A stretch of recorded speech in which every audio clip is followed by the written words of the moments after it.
It is Sunday, April 7th, 2010. I was just listening to one of Harold Camping's archived call-in programs, and he spoke of creation 13,000 years ago. And he is a strict interpreter of what he reads. And I very much appreciate the sincerity of the man, but he lacks some basic understandings. That the Bible was founded in word-of-mouth transmission for thousands of years before writing was invented. But there is a lot of truth in it, as Bruno Bettelheim said.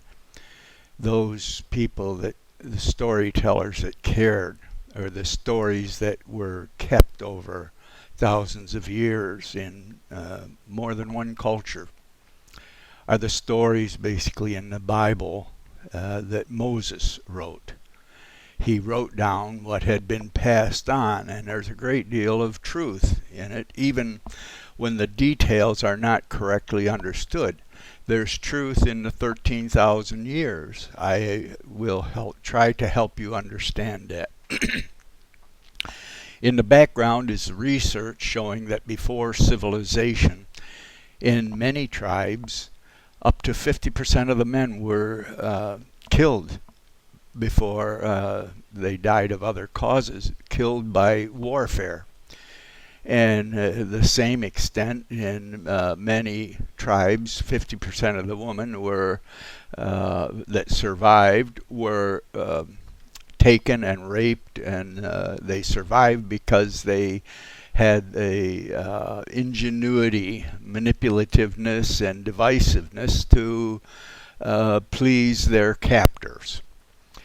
And that the honorable men who could work together were generally the victors, and those traits have a genetic foundation in males, and the going along to get along, and manipulative and divisiveness and manipulation of political powers and the head of the village and the priest and so forth by women is just a natural trait of what survived.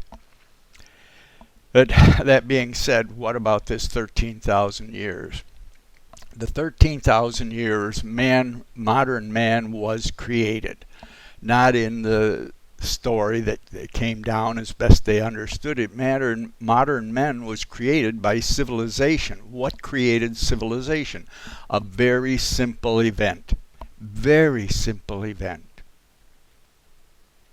Modern civilization was created by mass warfare, which became possible because 13,000 years ago the horse was domesticated.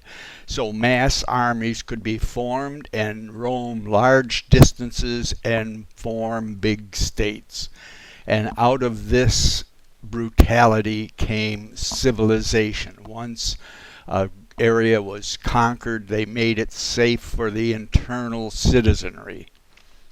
And this process of conflict grew until Greece had conquered most of the known world, except for over in China, but they had their own conquests and kingdoms that brought civilization also.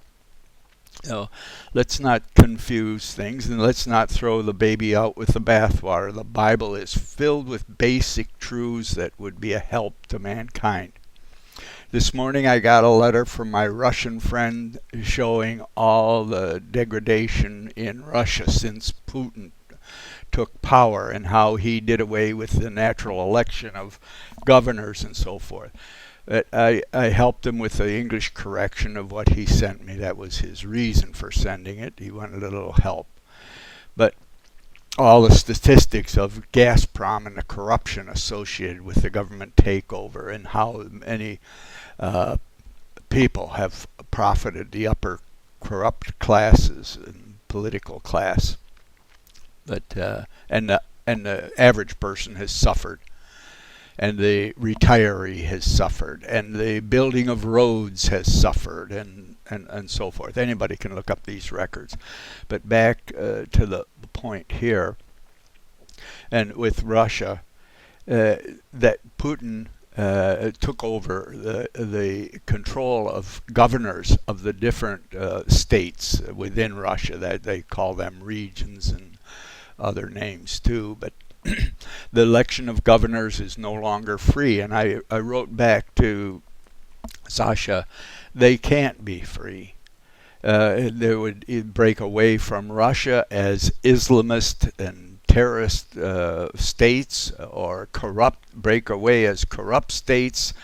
That the overseer at the Moscow Convention last year said his hope is that the Lord would send a benevolent dictator. And I included this in my response back with the corrections of the data for Sasha. A benevolent dictator, that is one with the awareness and wisdom and ability to train leadership. A benevolent dictator, not a bad thing. That's what the Bible forecasts, that we will live in a sane society without warfare at some time. And we'll be able to follow the good inclinations that come. I also included in the letter to Sasha what we really need is a healthy mother for every infant, one that's able to give a healthy nursing bond for the first 2 years and be with the child. And then we need healthy father relationships that can help that child become free from the domination and suffocation of the maternal bond, that they can explore and grow in reality. God is reality. In Him we live and move and have our being. We need to be able to love. This talk about love in the Bible, and the people that read it don't understand. We're creating sociopaths and psychopaths and sadomasochists because we're not caring for the children in the first 2 years of life. And if we are, we're indoctrinating them like the Jewish or Muslim children going, yeah, as they memorize the gifts of their culture. As children, and they have no freedom to, their freedom is to rebel or comply. And so you have all the Jewish rebellion, which the Jews don't kill their children for rebelling, so they can rebel and create communism or corruption or whatever.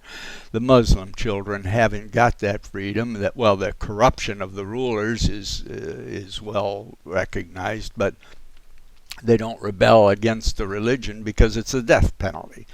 At any rate, I really appreciate the sincerity of Brother Camping, but remember, look into things. In God we live and move and have our being. The Bible is a description of the thing, not the thing itself. You live in the thing, you're part of the thing.